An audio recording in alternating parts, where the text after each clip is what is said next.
This is Bazaar Morning Call, broadcasting live from the CNBC TV 18 Motilal Oswal studios in Mumbai.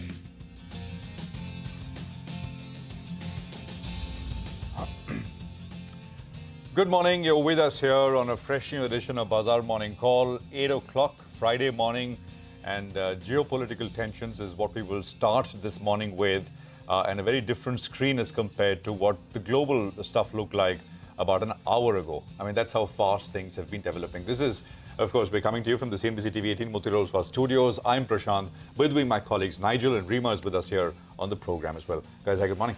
Hi, good morning. We were all waiting for that Israel's reaction, the retaliation, and it looks like it's come. The Dow futures is down 400 points. Crude prices have picked up. Gold is nearing an all-time high level. And the SGX Nifty, 1 hour back, was down 150 points. Now is down more than 300 points. So the picture's completely changed. Well, it's an action-packed day, right? You have hawkish commentary coming in from the Fed overnight. You have geopolitical tensions that are coming and taking center stage. And you have a big earnings reaction as well. Two big, Bajaj Auto and Infi. And Infi. And then the second half of trade, you brace yourself for HDFC Prelude Bank. to HDFC Bank. So plenty of action. And no help so far from earnings either, right? I mean, that's, I think, the other thing which we will talk about. But, you know, I think front and center, of course, is what's happened this morning. Just, I mean, over the last 30, 40 minutes or so, and markets have reacted in a snappy kind of fashion. And I'll tell you why. So geopolitical risks escalate. Unconfirmed reports, and I'm saying unconfirmed because, I mean, this is a very fluid situation. I'm picking up a report from the Jerusalem Post, which has been so far pretty accurate. They say that, citing sources, they say there have been reports of explosions in central Iran, southern Syria and Baghdad, which is, of course, Iraq. You know, this is the latest which we are getting. Although it's not confirmed, markets will most likely assume that this is the widely flagged response from Israel. Now, if you remember, 2 days back, Israel had essentially said that they have no option but to retaliate. That's the quote from the Israeli defense minister. So markets will assume this is that one. Now, watch for more sort of headlines and, of course, confirmation of what we already put out as the day goes by. I mean, it's always better to sort of get this from more and more credible news organizations in terms of how these developments are starting to come through. But in response to what we've got so far, look at that. Oil prices have snapped higher. They closed at 87 last night. They're 90 plus this morning. I'm talking about Brent oil prices. U.S. equity futures have dropped between 1 and 1.5%, maybe even more. As I said, it's fluid right now. Nasdaq, by the way, ended 0.5% lower in any case, and futures are now indicating another 1.5% drop. The 10-year bond yield, that jumped to about 4.6%, but in response to this, I think we'll have to track the Treasury futures here in Asia, although it's not very reliable because volumes typically are low, but in something like this, you know, we'll have to see volumes are there. But typically yields will fall in response to something like this. Dollar index, there has been a fair bit of crowding into the dollar and has been a problem. So it got past the 106 levels. And I think this, if anything, adds more. It sort of will lead more people into the dollar. Dollar, of course, is where people head to in moments of risk aversion, and this is one of them, I guess. Now, last night, and amidst all of this, right, last night you had Fed New York Governor Williams, who basically, for the second time this year, reiterated the possibility of a rate hike. I mean, if you look at the market pricing, Fed futures, etc., they did not really take the comment seriously and start to price in 5, 10, 15 basis points hike. But that number now stands, the potential for a hike now stands at about 2 basis points. I mean, it was completely out of bounds, right, as we began this year. But that's where we are at. No cuts, and now all the way swung to the other side, and now talking about, not really talking about, but possibility perhaps of a hike. At least, I mean, we're hearing this now. So markets yesterday, just to sort of tie all of this back in, saw a very sharp fall post 1:30 p.m. I mean, we were up 150, 170 points, 127. Basically, in 1 minute, the Nifty fell 150 points. There was a 150-point rebound. And then there was a second wave of selling, which basically took us all the way lower. So this was a pretty poor session yesterday. And you may ask the question, did we kind of price some of this in?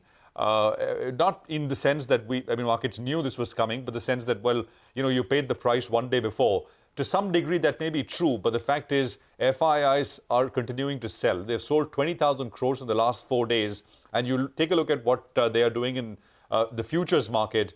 A big jump in futures sort of net short. index net shorts. That number now stands at over 1 lakh crore contracts. FIs are net short over 1 lakh crore contracts. I mean, the peak that we've seen in the recent past, November 2023, for example, was about 1.5 lakh index contracts. And at those levels, I mean, it starts to give you an indication that maybe a bounce is due. You're getting into that zone where, you can start to ask that question whether pessimism is a little too much on the downside, just going by positioning. But I think it's too early to ask that question this morning because this is just still developing in terms of what's happening. It also could be very opportunistic, right? I mean, these positions that FIs are taking in anticipation of a response, in anticipation of escalation in geopolitics. So it could reverse very fast as well as we begin the day and go into the next couple of days. Just levels here, Nifty closed below the 22,117 level. It's a 61.8% retracement of the up move that we've seen, the 1,000-point up move. Support basically, to my mind, now comes in at the March low. Forget about 21,970. That was the first number I thought we'll get some support. But I think you're looking at 21,700, which is basically where the up move after the sell-off from the Jan high started from. So 21,700 is that number.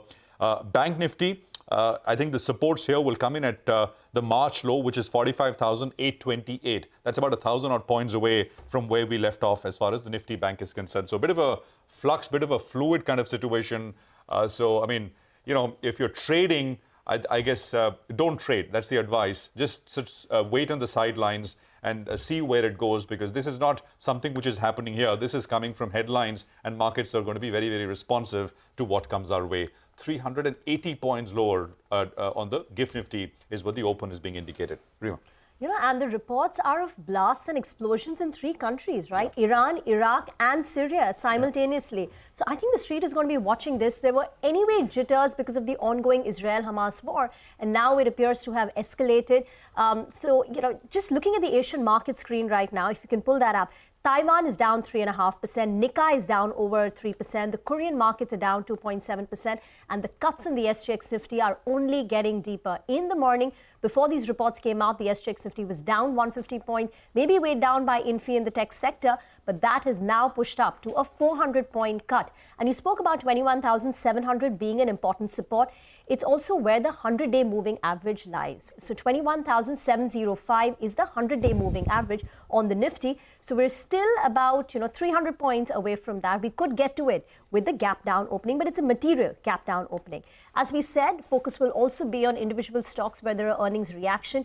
Infi was a miss. Infosys has a 7.5% weightage on the Nifty. The ADR was down 2.5%. But the question is, after a near 15% correction that we've already seen in Infosys post the Accenture's numbers, are we getting closer to a bottom? Bajaj Auto, though, on the other hand, has reported strong numbers, and tomorrow it's going to be HDFC Bank. So in the last 30 minutes, we'll watch for HDFC Bank. Well, that's right, Rima. On this geopolitical tensions, that's going to take center stage. So we'll have to wait for sound bites that we get all through the session, and hopefully if there is some kind of de-escalation, or maybe in fact things get ironed out as well. But let's run you through the top points that I'm looking at for today's trading session. The FIs, well, they're aggressively net short, and they're at the upper end of what we have seen in the past. The other point is that, now it seems we're in a bit of a band. On the downside, the 100 DMA, on the upside, close to around 20 DMA.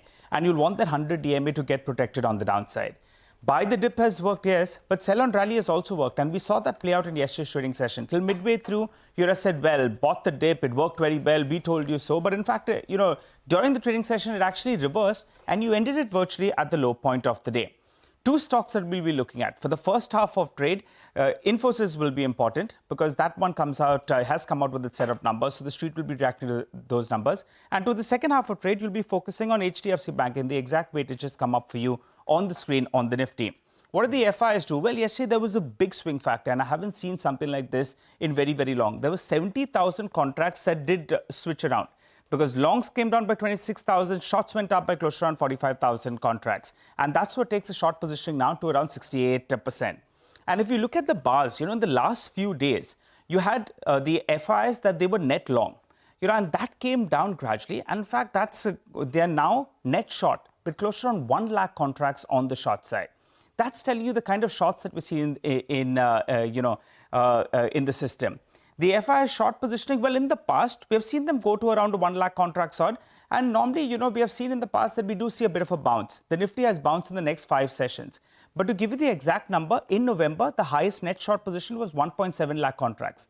1 year ago, it was 1.95 lakh contracts. So that's the kind of short positions that we have seen. A couple of strikes come up for you on the screen. Calls were very active, 22,200 call, 22,300 call, both of them very active. So let's get straight to the levels then. The Nifty, the 20 DMA, well, that's a line in the sand on the upside. We've even broken the 50 DMA. So those will become important resistance levels. They should come up for you on the screen. While on the downside, we're looking at the 100 DMA, which is extremely important. So that's the reference point. We're going to be starting off closer to here. Will we see some kind of a short covering? That's important. And on the Nifty Bank as well, the 100 DMA becomes very, very, very important because we like to start off closer to those levels. So keep an eye out on the 100 DMA on the downside. The FIs are net short. Geopolitical tensions take center stage, guys.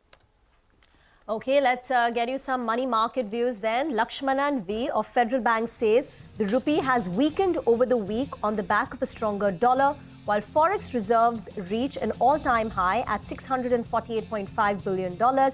He expects the USD INR to trade in a range of 83.2 to 83.7 in the next few sessions.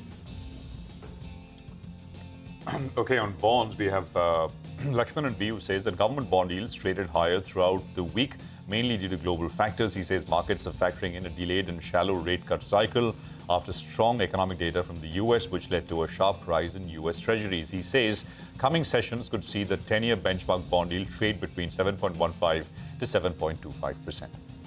Well, we have a lot of stock-specific action track for you. We'll get to that in just a bit in our special Top 10 segment. For the time being, we'll run you through the list. Bajaj Auto, Axis Bank, ICICI Securities, Mahindra Life Spaces, Gokuldas Exports, Landmark Cars, GMR Airports, Sharda Motors, as well as Vesuvius. All of them will be reacting to positive news flow, while Infosys will be reacting to its numbers, expected to open up in the red.